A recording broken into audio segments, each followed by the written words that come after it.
ಅವಾಗೆಲ್ಲ ಇನ್ನು ಕಾಂಟ್ರ್ಯಾಕ್ಟ್ ಅದು ಇದು ಎಲ್ಲ ಅಂತ ಏನಂತಾರೆ ಇಂಪಾರ್ಟೆಂಟ್ ಇರಲಿಲ್ಲ. ಅಷ್ಟೊಂದು ಏನು ಕಾಂಟ್ರ್ಯಾಕ್ಟ್ ಸೈನ್ ಮಾಡೋದು ಎಲ್ಲ ಇಲ್ಲ, ಮಾಡ್ತಾ ಇರಲಿಲ್ಲ. ಒಂದು ಮಾತು ಕೊಟ್ಟರೆ ಮುಗೀತು ಅಲ್ಲಿಗೇನೆ. ಸೊ ಹಂಸಲೇಖ ಅವ್ರ ಜೊತೆ ಪ್ರೀತಿಗಾಗಿಗೋಸ್ಕರ ಮಾತುಕತೆ ಆಗಿತ್ತು. ಐ ವಾಸ್ ಸೆಲೆಕ್ಟೆಡ್ ಎಲ್ಲ. ಸೊ ಹಂಸಲೇಖ ಅವರು ಸೀರಿಯಲ್ ಪ್ರೊಡ್ಯೂಸ್ ಮಾಡ್ತಾ ಇದ್ದಾರೆ.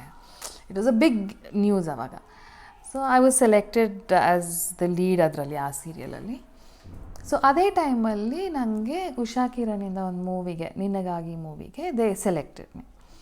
ಸೊ ಯಾವ ಮಟ್ಟಿಗೆ ಅಂದರೆ to the whole of till Ramoji ರಾವ್ವರೆಗೂ ಅದು they were like very happy, and Ramoji Rao himself had seen my picture and selected ಆ ಥರ. ಸೊ ಆವಾಗ ಹಂಸಲೇಖ ಅವರು ತುಂಬ ಪೀಕಲ್ಲಿದ್ದರು ಅವರು. ಸೊ ಅವರು ಎಲ್ಲ ಉಷಾ ಕಿರಣ್ ಮೂವೀಸ್ಗೂ ಆವಾಗ ಮಾಡ್ತಾಯಿದ್ರು. ಸೊ ಹೀಗೆ ನಾನು ಸುಮ್ಮನೆ ಇರಲಾರ್ದಿರ ನಾನೇ ಬಾಯ್ಬಿಟ್ಟು ಹೀಗೆ ಹಂಸಲೇಖ ಅವ್ರದ್ದೊಂದು ಸೀರಿಯಲ್ಗೂ ನಾನು ಮಾಡ್ತಾಯಿದ್ದೀನಿ ಅಂತ ಹೇಳಿದೆ. ಹಂಸಲೇಖ ಡೇಟ್ಸ್ ಎಲ್ಲ ಆ ಟೈಮಲ್ಲಿ ಕ್ಲ್ಯಾಶ್ ಆಗುತ್ತೆ ಅಂದಾಗ ಹಂಸಲೇಖ ಅವ್ರ ಹತ್ರ ಒಂದು ಸತಿ ಮಾತಾಡ್ಬಿಡಿ ಬಿಟ್ಕೊಡ್ಬೇಕು ಅಂತ ಹೇಳಿದರು. ಸೊ ಹಂಸಲೇಖ ಅವ್ರ ಹತ್ರ ನೀವೇ ಮಾತಾಡಿ ಅಂತ ಹೇಳಿದೆ ನಾನು. I mean I was very young ಅವಾಗ, ತುಂಬ, because this was my second movie Lavalavike ಆದಮೇಲೆ.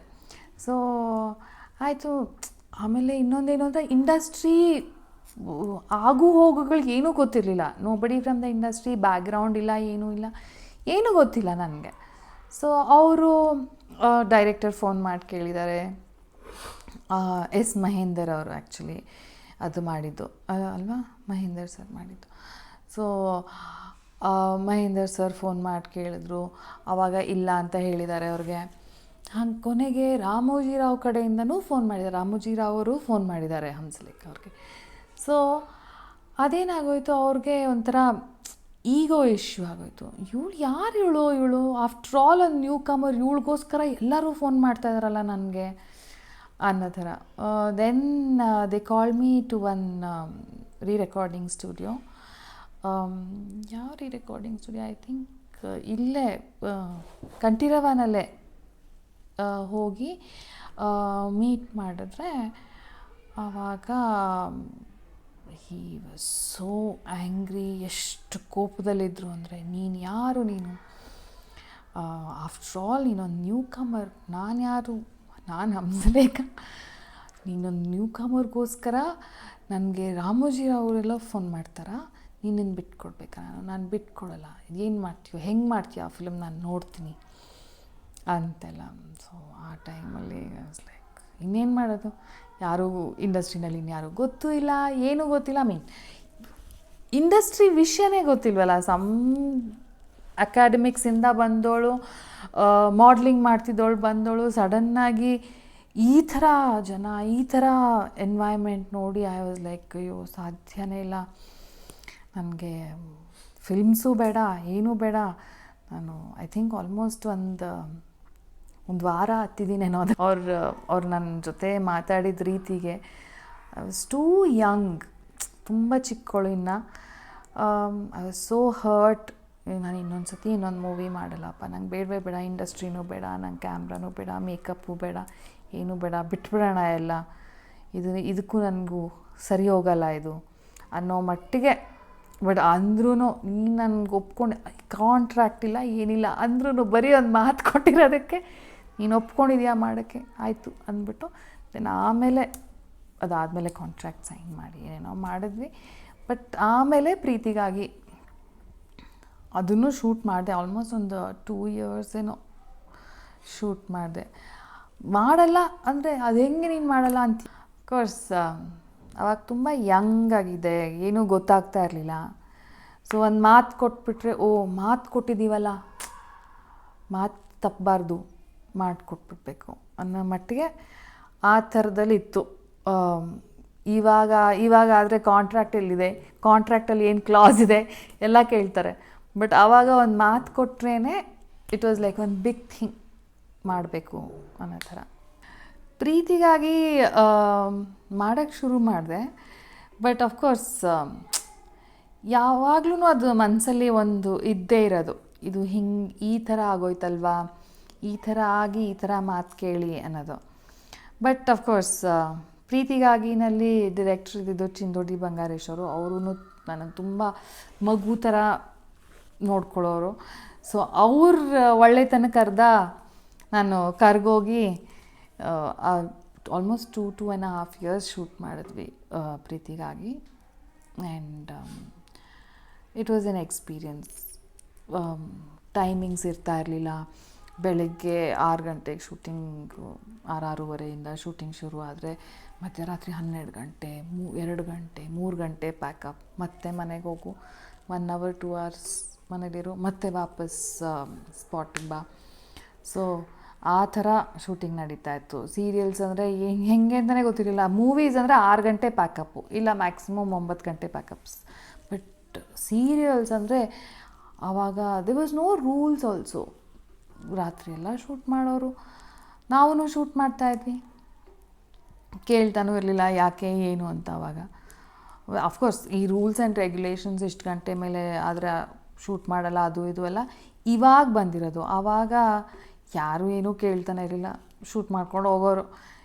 ಎಪಿಸೋಡ್ ಹೋಗಬೇಕು, ಅದು ಇದು ವಾಟ್ ಎವರ್. ಆಮೇಲೆ ಲೊಕೇಶನ್ ಸಿಗಲ್ಲ, ದುಡ್ಡು ಉಳಿಸ್ಬೇಕು, ಎಲ್ಲ ಏನೇನೋ ರೀಸನ್ಸು. ಎಷ್ಟೊತ್ತಿನವರೆಗೂ ಶೂಟ್ ಮಾಡ್ತಾರೋ, ಯಾವತ್ತೂ ಇಷ್ಟೊತ್ತಿನ ಮೇಲೆ ಶೂಟ್ ಮಾಡಲ್ಲ ಅಂತ ಹೇಳೋದೇ ಇಲ್ಲ. ಎಲ್ಲ ಆರ್ಟಿಸ್ಟು ಶೂಟ್ ಮಾಡ್ತಿದ್ವಿ ನಾವು ಆವಾಗ. ಸೊ ಇದ್ರ ಮಧ್ಯದಲ್ಲಿ ಒಂದು ತಮಿಳ್ ಮೂವಿ ಮಾಡಿದೆ. Tamil movie called well done ಅಂತ. ಅದು ಕುನ್ನೂರಲ್ಲಿ ಶೂಟಿಂಗ್ ಆಯಿತು. ಒಂದಿನ ಅದರದ್ದು ಸಾಂಗ್ ಶೂಟ್ ಮಾಡ್ತಾಯಿದ್ವಿ ಒಂದು ಫಾರೆಸ್ಟಲ್ಲಿ, ಆಂಧ್ರ ಪ್ರದೇಶಲ್ಲಿ. ಅಲ್ಲಿಂದ ದೇ ಸೆಡ್ ಪ್ರೀತಿಗಾಗಿ ಶೂಟಿಂಗ್ ಇದೆ, ರಾತ್ರಿ ಬರಬೇಕು ಅಂತ. ಸೊ ಅಲ್ಲಿ ಸಾಯಂಕಾಲ ಒಂದು 5:30 ಮುಗಿಸ್ಕೊಂಡು, ಅಲ್ಲಿ ಯಾವುದೋ ಒಂದು ರಿಮೋಟ್ ಪ್ಲೇಸ್ ಅದು. ಅಲ್ಲಿಂದ ಒಂದು ಮಾರುತಿ ಓಮ್ನಿ ಬುಕ್ ಮಾಡಿಕೊಂಡು ನಾನು ನಮ್ಮಮ್ಮ ಹೊರಟು ಬಂದ್ವಿ. ರಾತ್ರಿ ಇಲ್ಲಿ 11 ಗಂಟೆ ಅಷ್ಟೊತ್ತಿಗೆ ರೀಚ್ ಆಗ್ತೀವಿ ಅನ್ನೋದಿತ್ತು. ಸೊ ಬರ್ತಾಯಿದ್ದೀವಿ. ಬೆಂಗಳೂರು ಬರೋದಕ್ಕೇ ಆಗೋಯ್ತು ಒಂದು 2 o'clockವರೆಗೂ, ಯಾಕಂದರೆ ಗಾಡಿ ಮಧ್ಯದಲ್ಲಿ ಕೆಟ್ಟೋಗಿ ಎಲ್ಲ. ಆವಾಗ ಹೆಬ್ಬಾಳ್ ಫ್ಲೈಓವರ್ ಕನ್ಸ್ಟ್ರಕ್ಷನ್ ನಡೀತಾಯಿತ್ತು. ಸೊ ಅಲ್ಲಿ ಹೆಬ್ಬಾಳ್ ಹತ್ರ ಬಂದು ಆ ಗಾಡಿದು ಸ್ಟೀರಿಂಗ್ ರಾಡ್ ಇರುತ್ತಲ್ಲ, ಅದು ಕಟ್ಟಾಗೋಗಿ ಲೈಕ್ ಲೇಕ್ ಇತ್ತು, ಹೆಬ್ಬಾಳ್ ಲೇಕ್. ಆ ಲೇಕ್ ಒಳಗಡೆ ಅರ್ಧ ಕಾರ್ ಹೋಗಿ ಸ್ಟಕ್ಕಾಗಿ ನಾವು ಕಾರಲ್ಲಿದ್ದು. It was near death experience ಆ ಟೈಮಲ್ಲಿ. ದೆನ್ ಫೋನ್ ಮಾಡಿ ಪ್ರೀತಿಗಾಗಿ ಮ್ಯಾನೇಜರ್ ಬಂದು ಅಷ್ಟರೊಳಗಡೆ ಅವ್ರು ಪ್ಯಾಕಪ್ಪು ಮಾಡಿದರು. They were waiting for me and pack up. But ಆಮೇಲೆ ಮನೆಗೆ ಕಳಿಸ್ಕೊಟ್ರು. ಒಂದು ಶೂಟಿಂಗಿಂದ ಇನ್ನೊಂದು ಶೂಟಿಂಗಿಗೂ, ಒಂದು ಸೆಟ್ಟಿಂದ ಇನ್ನೊಂದು ಸೆಟ್ಗೆ ಹೋಗೋದು, ಶೂಟ್ ಮಾಡೋದು ಎಲ್ಲ ಆವಾಗ ಎಷ್ಟು ಕಾಮನ್ ಇತ್ತು ಅಂದರೆ, ಈವನ್ ಫ್ರಮ್ ಅನದರ್ ಸ್ಟೇಟ್ ಎಲ್ಲಾದರೂ ಇಷ್ಟೊತ್ತಿಗೆ ಇಲ್ಲಿ ಬರಬೇಕು ಅಂದರೆ ನಾವು ಬಂದಿರಬೇಕು, ನಾವು ಶೂಟ್ ಮಾಡಬೇಕು. That is how it was. So that is how ಆವಾಗ ನಿನಗಾಗಿ ಮೂವಿ ಬಿಟ್ಟು ಹೋಗಿ, ಅದಾದಮೇಲೆ ಮತ್ತೆ ಅವರು ಉಷಾ ಕಿರಣಿಂದನೇ they gave me another movie called Cheluvi ಒಂದು ಹೇಳ್ತೀನಿ. ಆಮೇಲೆ ಮಹೇಂದರ್ ಸರ್ಗೆ ಆವಾಗ ತುಂಬಾ ಬೇಜಾರಾಗಿತ್ತು, ಇವಳು ಈ ಮೂವಿ ಮಾಡೋಕ್ಕಾಗಲಿಲ್ಲ ಅಂತ. ದೆನ್ ಅವ್ರದ್ದು ನೆಕ್ಸ್ಟ್ ಮೂವಿ ಅವ್ರೇನು ಮಾಡಿದಾಗ್ಲೂ ಆಗಿರಲಿಲ್ಲ. ಸೊ ಆಮೇಲೆ ಅವರು ಗೌಡ್ರು ಅನ್ನೋ ಒಂದು ಮೂವಿ ಮಾಡಿದ್ರು. ಸೊ ಗೌಡ್ರು ಅನ್ನೋ ಮೂವಿಗೆ ಹಿ ಕಾಸ್ಟ್ ಮೀ ಮೇನ್ಲಿ ಬಿಕಾಸ್ ಅವ್ರಿಗೆ ಹಿ ಕುಡಂಟ್ ವರ್ಕ್ ವಿತ್ ಮೀ ನಿನಗಾಗಿ ಅನ್ನೋದಕ್ಕೋಸ್ಕರ. ಸೊ ಹಿ ಸೆಡ್, ನಾನು ನೀನು ವರ್ಕ್ ಮಾಡಬೇಕಮ್ಮ, ಆ ಪಿಕ್ಚರಲ್ಲಿ ಆಗಲಿಲ್ಲ, this is going to be a big hit. ಯಾಕಂದರೆ ಆ ಮೂವಿನಲ್ಲಿ ಅಂಬರೀಷ್ ಸರ್ ಇದ್ದರು, ಆಮೇಲೆ ಶ್ರುತಿ ಮ್ಯಾಮ್ ಇದ್ದರು. ಸೊ ಶ್ರುತಿ ಅವರ ಮಗಳ ರೋಲ್ ಮಾಡಿದ್ದು ನಾನು. ಸೊ ಹಿ ಸೆಡ್, ಇದು ತುಂಬ ದೊಡ್ಡ ಹಿಟ್ ಆಗುತ್ತೆ, ಆ ಹಿಟ್ ನಾನು ಹಿಂಗೆ ಕೊಡೋಕ್ಕಾಗಲಿಲ್ಲ. So this is going to be huge hit, ನಿಮಗೆ ತುಂಬ ಇದಾಗುತ್ತೆ ಅಂತ. ಸೊ ಹಾಗಾಗಿ ನಾನು ಗೌಡ್ರು ಸೈನ್ ಮಾಡಿ, ಮಹೇಂದರ್ ಸರ್ ಜೊತೆ ವರ್ಕ್ ಮಾಡಬೇಕು ಅನ್ನೋದಕ್ಕೋಸ್ಕರನೇ ಸೈನ್ ಮಾಡಿ ಐ ಆ್ಯಕ್ಟೆಡ್ ಇನ್ ಗೌಡ್ರು opposite Vishal. And that was an experience which I will not remember, working with Ambareesh uncle. ಆ ಸೆಟ್ಟಲ್ಲಿನ ವಾತಾವರಣ, ಅವರು ನಮ್ಮನ್ನು ನೋಡ್ಕೋತಾ ಇದ್ದಿದ್ದ ರೀತಿ, ನಮ್ಮನ್ನು ಟ್ರೀಟ್ ಮಾಡ್ತಾ ಇದ್ದಿದ್ದ ರೀತಿ, ಆಮೇಲೆ ಎಲ್ಲ ಎವ್ರಿಥಿಂಗ್ ಶೂಟಿಂಗ್ ಎಲ್ಲ ನಡೆದಿದ್ದು ಮೈಸೂರು ಸುತ್ತಮುತ್ತಲು ಶ್ರೀರಂಗಪಟ್ಟಣ ಅಲ್ಲೇ. ಸೊ ಸಂದೇಶ್ ನಾಗರಾಜ್ ಅವ್ರ ಮೂವಿ ಅದು. It was an experience I will remember through out my life working with Ambareesh uncle.